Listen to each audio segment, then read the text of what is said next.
All right, let's talk about some more fallout from preseason game number 1. There's already some changes being made, some people on the chopping block, some big plot lines to talk about. Plus, we got more quotes reacting to Terrion Arnold's signing with the Seahawks. Let's break that all down on today's episode of Seahawks Digest. What's going on, everybody? Christian Pedersen back with another episode of the show that is stoked for the Cowboys. Good on you. You got to enjoy a win, whatever. Will we see you in the playoffs? I think not. That being said, if you want to like, subscribe, comment, share, all those other buttons, you know I ain't going to hate you for it.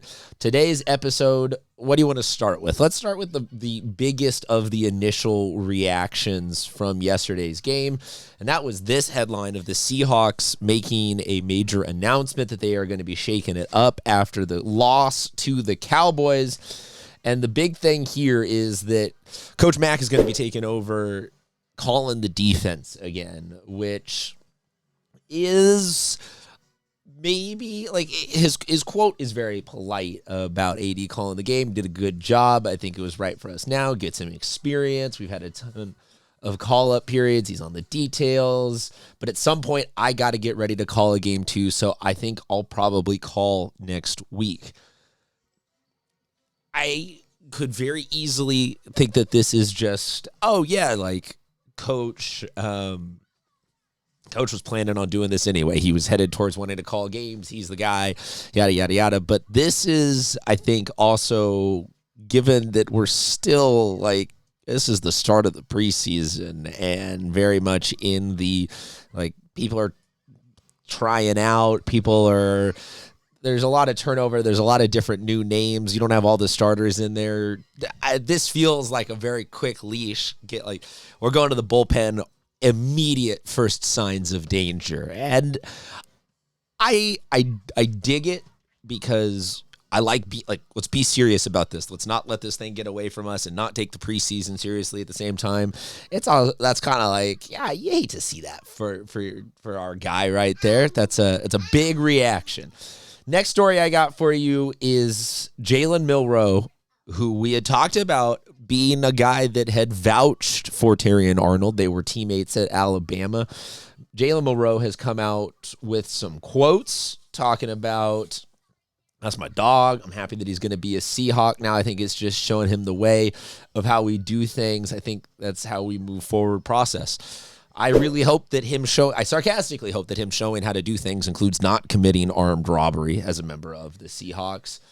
But, all jokes aside, we're going forward with this experience and experiment. And so it's, to me, worth discussing, at least in passing, what the mindset here is. So this is further quotes from Milroe on this situation. I think that he's committed when he has goals set for him. He wants to achieve them, and he's going to put all his all into everything he puts into it. This is someone that really cares about his teammates. He's unique as far as what he can do on the field. He's going to really love the culture we have here because it's similar to the vibe that we had when we was in college.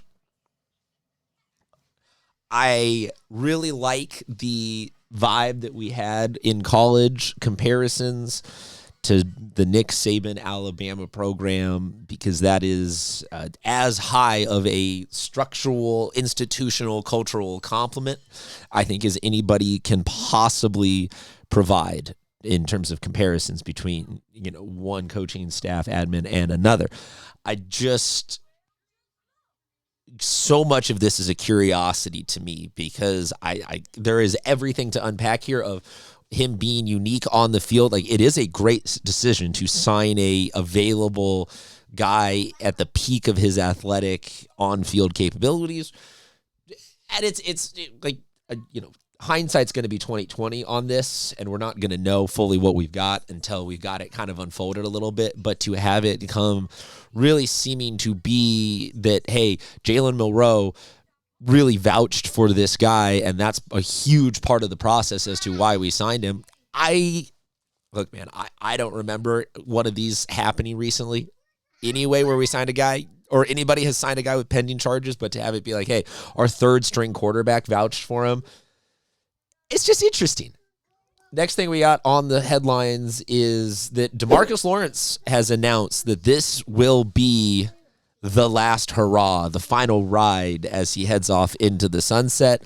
And not that this is like entirely surprising given that he had kind of flirted with it. I think it is interesting of note, just both in terms of, like, we're going to need to replace it. Like, he is a big foundational piece of everything that we've got going on right now, but also,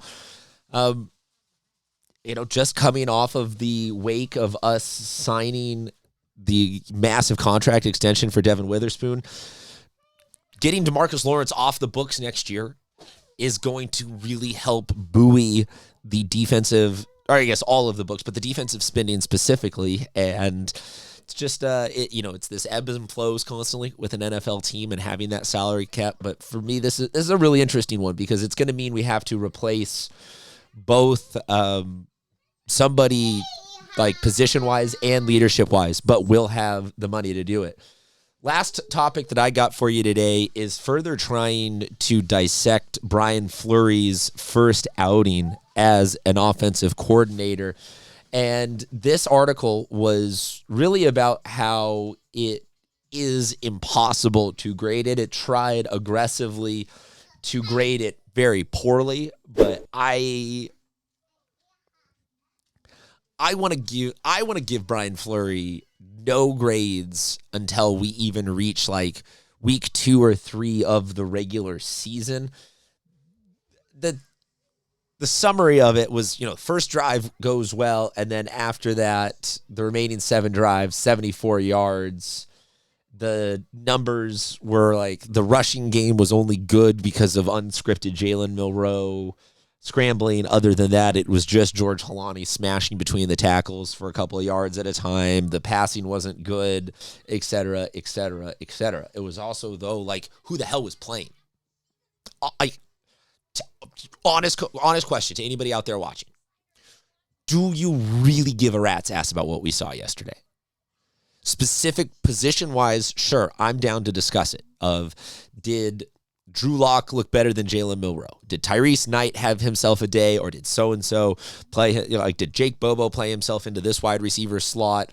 Are we going to have something like, Ricky White and his back? Sure, on the individuals, I get the caring about it, but on the macro sense, I have no interest. That's where, starting this with a change in coordinator or change in play callers on the defense, I'm like, that's kind of feels like a quick leash to me.